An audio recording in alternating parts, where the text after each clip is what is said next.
So welcome to the last part of our Intercession Academy. This is like a little bonus video that I thought I'd try and put together with my mother-in-law down in Northampton town and my very good friend, one of my favourite friends, Malcolm and Jane as well. And we're going to be going through just a few bits of Q&A, chatting about prayer and how prayer works and how we engage with prayer. And we really want to encourage you, church, just to really properly engage in prayer, not just to pray whimsically every now and again or sporadically, but to make a significant effort to intentionally enter into a time of prayer on a regular basis, knowing that out of that will come a awesome, intimate relationship with Jesus and being able to see your life go from one degree of glory to the next as we travel on this journey of faith. So, with all that being said, I've got a few questions which we're going to ask. I've written some down. Let me first of all start with some introductions. So, Mum, introduce yourself. Yeah, I'm Debbie from Northampton, as Darren's already said, mother-in-law. Yeah, what else do you want to know? Come on. So, what was your first? When would you say was your first encounter with Jesus? My first encounter with Jesus, oh my goodness. I think it must have been at the kitchen sink when I heard him say, go to church. That must have been, well, no, probably before then, but yeah, we'll go for that one. Yeah, and yeah. How long ago was that? Oh, about 20 years ago, 20 odd years ago. Wow. Long time, yeah. long time. Lovely. Malcolm and Jane. Yeah. Right.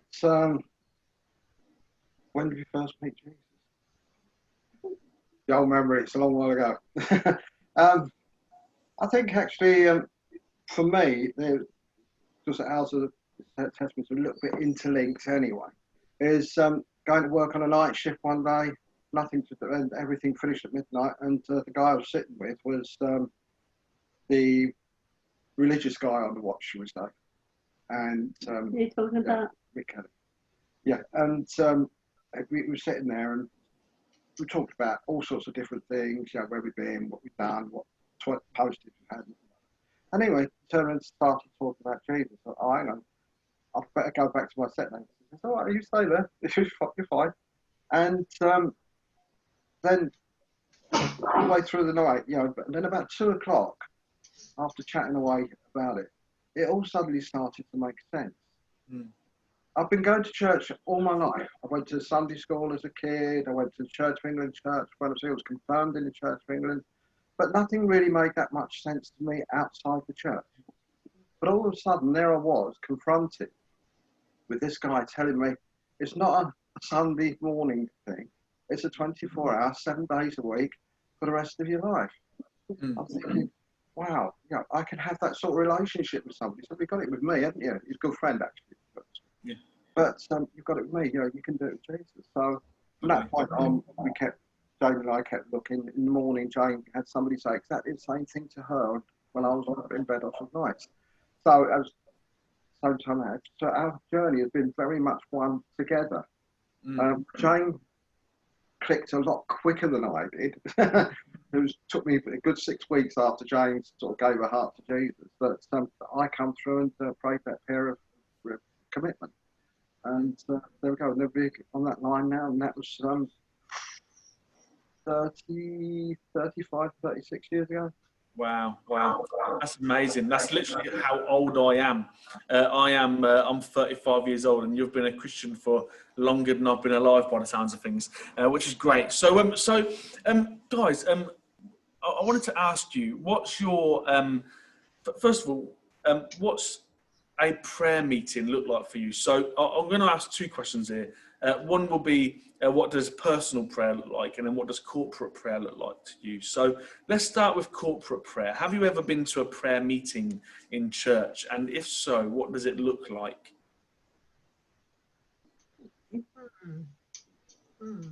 Ladies first. Thank you. No, yeah. I think essentially it's about listening to the Lord and to one another. Mm. So prayer to me is communication. So communication with the Lord Jesus.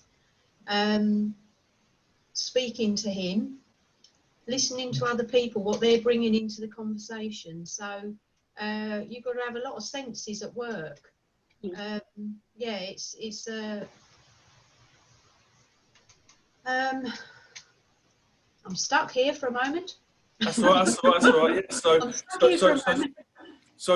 So how does that work in amongst a group of people? So like did you just sit quietly and pray, or was there like, did people like do stuff? Did people walk, or did they sing or anything? What does it look like when you're there? Yeah, I mean, there are different styles of prayer meeting, of course, but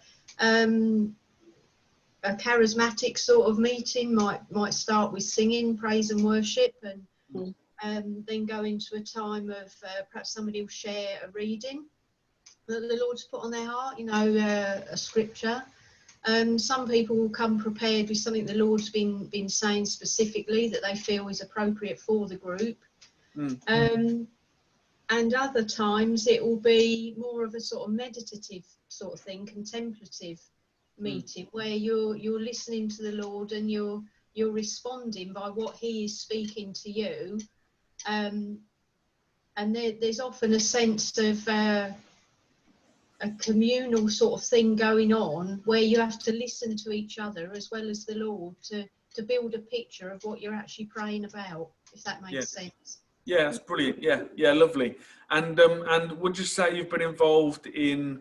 Have you ever been involved in like sort of corporately led journey through prayer? So like I know there's a few Anglican churches where there's like almost like a little map on the floor, and then you can walk around this sort of map on the floor, and as you do, you sort of meditate on something that like a scripture or something.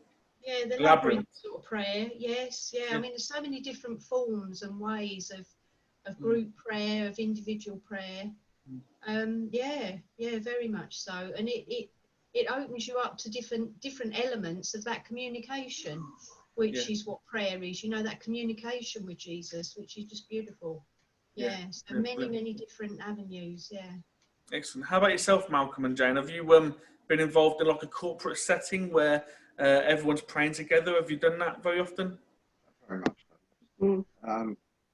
Ever since we've come out, become Christians, so the church experience has always been a Pentecostal type church, and consequently, it is corporate prayer, isn't it? Prayer meeting. But before we come up this end of the world, one of the things that I got involved in, Jane did source of, she sort of hopped in and hopped out, was a thing called the M25 Prayer Net. And that was literally all the churches on the outside of the M25. And we were bombarding the whole of central London in prayer. This went on for about 3-4 years. Just bombarding the whole thing with prayer every so often. Sometimes we met in huge groups of, I think once we were about 2,000 of us there, from literally all around the city. And other times there would just be me and my pastor. And but we go and we would carry on. And David Campbell was another one who was quite heavily involved in that as well. That's where we first met. But when we were doing that, the corporate thing it was very much led from the front. But by and large, we were all praying our own individual prayers. We broke up into little sections, like ours would be North London, and we would pray for like Tottenham, Edmonton, and Enfield and things like that. That would be our little bit to do. And then somebody else would go for someone a bit further on. Some would be for Croydon, some would be for down south, and whatever. So that's one of the biggest ones I've ever been in. But at the same time, there was, I thought that was it, that's all I needed to do in the prayer state. But we had he was a little bloke, I'll tell you what, he was shorter than Jane. He was a South Korean priest, minister, whatever he called himself. And he turned around, come to our church to speak. This was, we won't go to dates. He came down and his message was on, and Jesus went up got up early and prayed. And he said, because in South Korea, we absolutely fervently believe in early morning prayer meetings. And I say early morning, he's talking about 2 or 3 o'clock in the morning. So, but the thing is, something that clicked between me and my pastor and Jane as well. That, you know, hang on, if Jesus did it, why aren't I doing it? Mm. And it just happens that Pastor and I both worked in the City of London. We both put the same train into work every day. So Bill and I turned and said, what about this early morning prayer thing? Did it get your heart? I said, no. My heart was beating a million to the dozen at the time I was praying. I'm just thinking, why aren't we doing it? Why are we not doing it? So we used to meet from 6 o'clock in the morning till our train time at 7 o'clock in the morning. And every morning, there's maybe two people, sometimes we do as many as about 10, 15 people to turn up, especially on Sunday. We would just pray for the day and whatever for everybody in church and different bits and pieces. But sometimes half of it was just sitting there, just getting the Lord speaking to us. You know, and saying, I don't, you know, okay, guys, it's nice you're here, but I want to put something into your lives. So, you know, it's the whole thing, you know, it's a two-way situation. Lovely. So, so there's. I'm starting to build up a picture of what a sort of corporate prayer might look like, and I guess sometimes it's like almost like a journey of discovery. It seems like that's what Debbie's sort of painting for. It's almost like, you know, there's lots of different ways in which we can enter into that time. There's sort of like a journey of discovery with one another. And then Malcolm, you're talking also about like corporately sort of praying for something or somewhere very specific, maybe praying the blessings of God over an area. You know, maybe saying, you know, we want God's provision to reign over an area of the city or over like maybe a group of people or family or something, you know. And then there's also between you, there's this notion of I'm just waiting on God to speak to me, which is really nice, isn't it? And all too often, I think we sort of imagine that prayer, like God speaking to us, is prophetic, but it's not, is it? It's relationship. And I think we don't need to be a prophet in order to have God speak to us personally. And that is for all believers. And that's part of the faith, isn't it? With that being said, can you remember like a significant time when God has spoken to you whilst you've been in a place of prayer? It was a bit of a random sort of situation. I was in the bath, but I was in a place of prayer that was thought prayer. You know, you have these conversations in your thoughts, don't you, with the Lord, and not particularly being aware that I was, but I can remember being sat there and I was feeling upset, and I said, Lord, I just want to be happily married. At this time, I was divorced and contemplating remarrying, you know, well, preparing to remarry, and I got the words back, that's not what I want.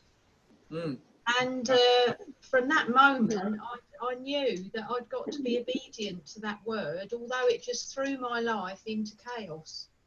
Yeah. And all my plans went up in the air, all my feelings about my here and now and my future went up in the air.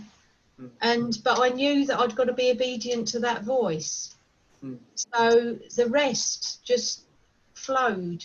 So that was huge in my life, as you can imagine. So yeah, and I guess, you know, that sort of thing is it's a life-changing thing, isn't it? You know, being open to God in that way and then following what He wants you to do as well is really important, isn't it? Malcolm, can you remember a time when you've had a significant encounter with Jesus in prayer? Vividly. There was well, Jane and I were, as I say, at the time we had become Christians, and we were going to the church on campus, which was an Anglican type, very high church, and we thought that was it. You know, we've given our lives to Jesus, we've accepted Him, whatever, and given it, you know, we take over my life. But then we're still going to the church on camp, thinking that's the only way around. Because, you know, because it's high church, people will say, we will now stand and we will sing. We will now kneel down and we will pray. And in one of those things, Jane actually stayed about, we were having some people for dinner, and Jane decided she was doing dinner, so I went to camp. And while we were there, and it got to the bit where he said, right, now let us pray. Yeah, let's kneel down and pray. I didn't see it. I saw his mouth move, and all I heard in my head, because I've been talking to God, I'm not happy here. I'm really not that happy that I set up anything. And all I heard in my voice was, I saw the vicar's mouth moving, and all I heard was, "You're in the wrong church." Wow. Audible, absolutely, as loud as you can be when you get really going, passionate. Saying you're in the wrong church. Go to the church that I've shown you, and that was the Elim church. And so we did. I spoke to the vicar and said, "Look, God's just spoken to me. It's shaken me. It really did shake me, because even at that point, I was not expecting God to speak to me in such a direct manner." Mm-hmm. And then we ended up in Elim, in Messingham, and going through Elim, etc. But that was very, very, very vivid. Yeah. Wow. Yeah. So God really spoke to you in a really significant way.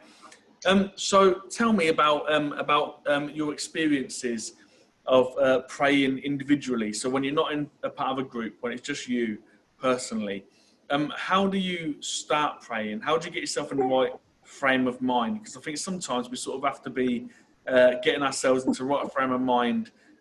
We often think when we first start praying, I have to have lots to say to God, don't we? And all that sort of stuff. Tell me about your prayer life when you're praying as an individual. Whoever wants to go first. Mine has actually evolved over time, and I used to really wrestle and struggle with what I thought was expected of me in prayer. And you'll hear people sort of talk about the list that they've got of, I've got to pray for this one and that thing and this situation. And over time, that's become less so, and it's sort of melted into an emotional and relational connection with Jesus, whereby also coming into it is the pray ceaselessly thing. We're expected to pray all the time, and you think, well, how can that be so if I've got to set this time aside with my list? So over time, I've sort of found that we can be prayerful all the time. There are obviously significant times when we stop and come to the Lord to beseech him on behalf of whoever and whatever. But I think I'm more inclined now, I do, my practice is to be prayerfully minded all the time. So, and it's not hard if you rely on him and just want to be in that constant sort of place of relationship with him. So it's just being mindful of him all the time. And sometimes you'll be praying without realising that you're praying. I think we hugely need to think outside the box, and we so easily sort of try and put everything into those little boxes, and I feel he's led me to sort of think outside the box. It's a bigger picture, and don't be too sort of boxy and about it, if that makes sense. So would you say that a good place to start off for people that are watching this and maybe you've never prayed before, maybe you've never been getting into the habit of prayer, would you say, guys, that a good place to start would be to write down like a list of people that you can pray for, things that you can pray for before entering into a time of prayer? And then as you get used to praying, as the awkwardness of prayer sort of dissipates, then it will turn into more of a relational thing between you and God. Would you say something like that? Yeah, I think it might be an idea to just sit quietly and say to Jesus, I've got my pen and I've got my paper. What do you want to say to me? Yeah. Without having sort of a preconceived ideas of what you want to bring, because Jesus, we want to pray in his will. He knows what we want. So I've got my pen, I've got my paper. What are you saying, Lord? Lovely. How does this go? This is great. I feel like we're almost making up a sort of prayer plan for people who are brand new to prayer and have never really been involved in intercession before. If you're watching this and you're thinking, I'd really like to be more involved in prayer, how can I get started? I'm thinking maybe for a week, like for 1 week from now, every day for half an hour. You know, so write down yourself a list during the week. Get yourself a list. I sometimes do it on my phone. So like if I see someone that I know and they need prayer, I'll put them on my list. You know, so make your list of people that you're going to pray for, and then for half an hour each day, whether it's morning or evening, like as you're going to bed or whatever, you know, just go through that list, pray for everyone for like a minute or something. You can say those prayers in your heart or out loud, whatever floats your boat. You know, for next week, try doing that, and then maybe next week, what you could do to expand your prayer experience is go one day doing your list, and the next day sitting there with a pen and paper for half an hour, saying, God, what do you want to say to me? Just write down anything that comes to mind. What do you want to say to me? Write down anything that comes to mind and see what see what you're left with there, and then pray about the things that you're left with. That would be a really good way of opening yourself up to the gift of prayer and intercession, and ministering in that way, as well as obviously then start to move into the things that I've been talking about earlier on in this course. That'd be amazing. You know, I'm sure you'll be like the best intercessor prayer warrior we've ever seen if you were to follow all of these instructions. Malcolm, same question to you, my friend. When you're engaged in individual prayer, like personal prayer, what does that look like for you? Do you have any routines or anything that you get into? It's not hard and fast, but by and large, to sort of come into that sort of place, I tend to, if I'm going to be doing that sort of prayer anyway, that'll be if I wake up before Jane does. You know, so just get it done in the morning and pray that way. But I tend to wake up, funnily enough, with a hymn, like a hymn or songs that we sing at church in the morning, and that will sort of trigger the devotion. So before I do that. But as for actually writing down lists, I've never been very good at doing that. Once you start praying, you're in prayer anyway, you know, and you know, and to me, it's distracting. Well, what have I got to do next? What have I got to do next? You know, it's almost like going around the supermarket, and you go there each time. What you're bound to miss something. So I've never been very good at that. You know, maybe it's a lack of discipline. I don't know, but no, I would just sort of take time to just let God know who He is. You see what I mean? It not only does it puts me in the right frame of mind. You know, I'm not just talking to somebody on the telephone. I'm not just going to blat out what I feel like I want to do. But I would say, you know, there is that sense of reverence there. You know, God is there, and He is awesome, etc. In the right meaning of the word. And you know you're talking to Him. But the thing is, though, at the same time, I don't try and imagine if I can see Jesus or anything like that. I just want to come out and whatever, just spend some time worshipping Him, if you like. Yeah. And then from that, then the prayers will start coming. If you see what I mean. Yeah. And sometimes, you know, I'll sort of finish, and I look at the clock and say, "Where's the last hour and a half gone?" I've only just started, but you know, it's amazing sense. Yeah, but the other thing with personal prayers throughout the day, I can't remember who termed it. He called it an arrow prayer. You know, sometimes, you know, say if Jane's having a bit of a day that she's not coping so well, etc. It could be kids, it could be anything, you know. I remember one time I was sitting there and I'd just gone to bed, and Jane was quite agitated about something. I can't remember what it was. And all I did was quietly just put my hand on her shoulder and I just prayed in my mind. Give her the, you know me, everything I was quoting from the Bible comes from the King James Version. Lord, give her the peace that passes all understanding. Yeah. So Jane turned down and said, "You prayed for me?" I said, "Yeah." She said, "Because God's just told me this strange thing first comes to peace that passeth all understanding." And yeah, and that was just it. You know, God just confirms that He'd heard what I said. Yeah, and she had one of the best nights she's had for a whole while. Yeah, Lovely. So for those of you who who are new to prayer and thinking, how can I engage in prayer? What I would say, maybe a third way of praying. So we could look at 3 different ways of praying at the moment, for brand new prayer warriors, those that are just starting to train in this, those that are just being like set free into this ministry. So we've got the write your list. Okay, so that's one way that you could do it. The next way is to allow Jesus to tell you a list. Maybe you could do that another day for half an hour.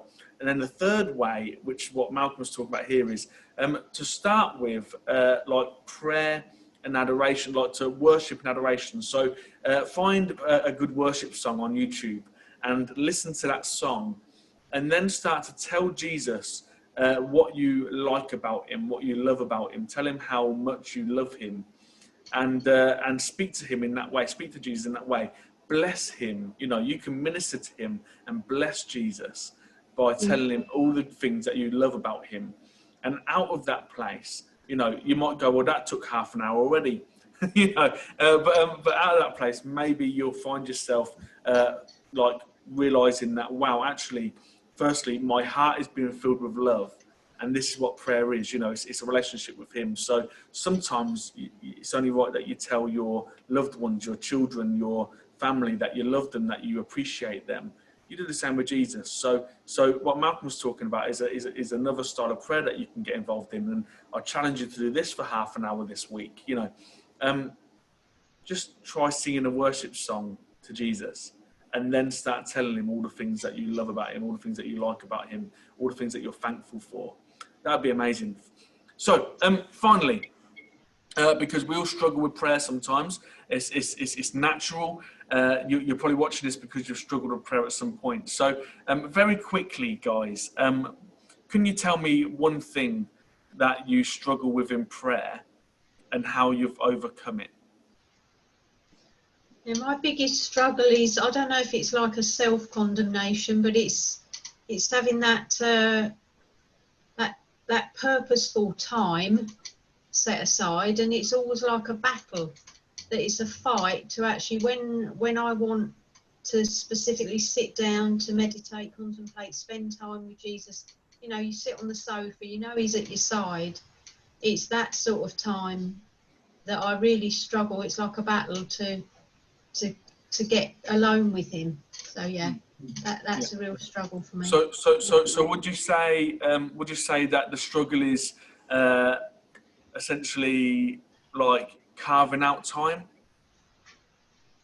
Yeah, and it's the struggle not to do stuff, you know, because there's so much to do, and you've got to make a concerted effort. You know, you've got to make that decision to sit down, forget about all the stuff that needs to be done, because you know that you're going to be blessed when you sit down and spend that time with him. You know it's going to be a blessing, yet it's so hard. Yeah, because the enemy doesn't want you to sit down with Jesus, does he? Yeah, Not really. yeah, lovely. No. Wonderful. Excellent. Malcolm, what's your biggest struggle and how do you overcome it? Time. Time. Getting time. And being, because I've said to myself before, you know, wake up early. I wake up late. You know, everything I've put my mind down to say, do it. Or something comes along and puts kibosh on it. I think that is one thing I do struggle with, is trying to get time alone. Sort of thing. So what I've started to do now, and Jane will probably know, is she'll be watching TV together or something, and I'll just close my eyes quietly, and then the teacher's singing, you know, because Jane's occupied. So you know, they can sort of go for it then. But then on the other end, they go and put a film on that I really like. But so my thing is just trying to find time to get aside. Yeah, brilliant. Excellent. So I guess to round up then, the intercessor, the prayer warrior, is someone who prioritizes prayer and who does manage to carve out time, even when they don't necessarily feel like it, because ultimately they've been there before and they know they're going to be blessed, and they know that Jesus is going to speak to them through it, which is ace. Thank you so much for joining me, guys. I don't know how long. I think it might have been about half an hour for this call, but that's okay. I'm sure people really enjoy listening to this and really enjoy the blessing of learning some new ways just to get started in prayer. And we really want to encourage you, church. Get praying. It's really good for you. It's how you grow spiritually by spending time with Jesus. And so we implore you to pray and seek God, pursue Him in your time of prayer. Carve out some time for Him in Jesus' name. Amen. Thank you so much for joining us. Thank you. Yeah.